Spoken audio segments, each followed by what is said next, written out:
Mutya ng kidlat na kulay puti na nahahawakan sa panaginip. Mutya ba natin matatawag 'to? Ito katanungan ni Kuya, tara pag-usapan natin.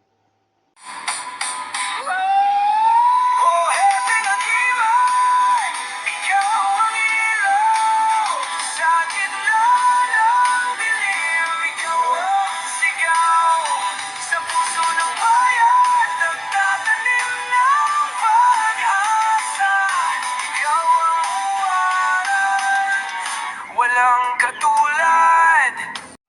Yun, mapagpalang araw sa inyong lahat mga kagimat. Ang katanungan natin kagimat abot sa mutyang puti na nakukuha nila sa panaginip. Nakikita niya sa panaginip, nahawakan niya, matatawag bang mutya? Yung katanungan ni Kuya.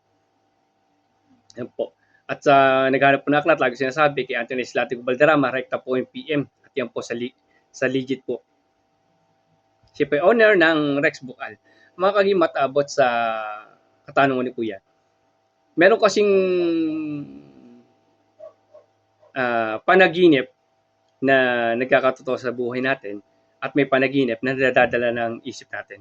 Meron kasi mga panaginip na kagustuhan natin araw-araw na ginagawa natin everyday o lagi natin binabanggit, pagtulog natin, nadadala natin sa panaginip yan. Lalo sa mundo spiritual, marami pong ganyan.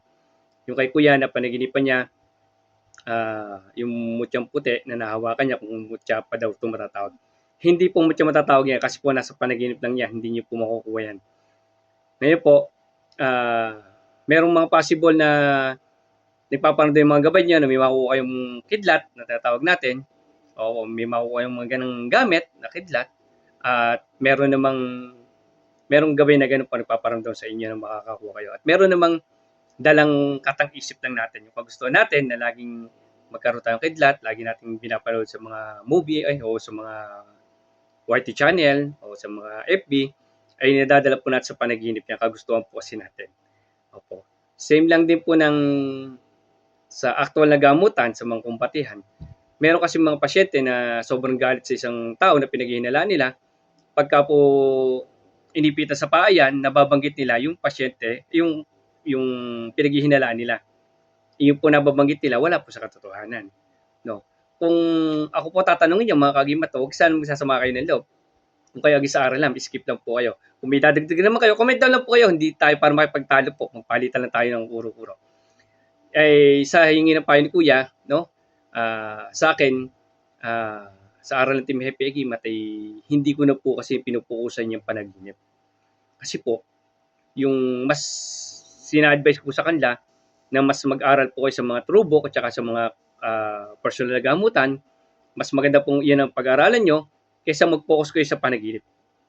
No, kaysa sa manloob, ito po isang payo lang po na mas maganda mag-focus sa mga personal na gamutan at sa mga aklat, sa mga gantong channel, kaysa po mag-antay sa fokusan natin yung panaginip. Wala din po yung may ano. Pero meron pong part ng panaginip ng mga gabay na nagbibigay ng ora o dasal na pagising na umaga, kailangan may sulat nyo agad, no?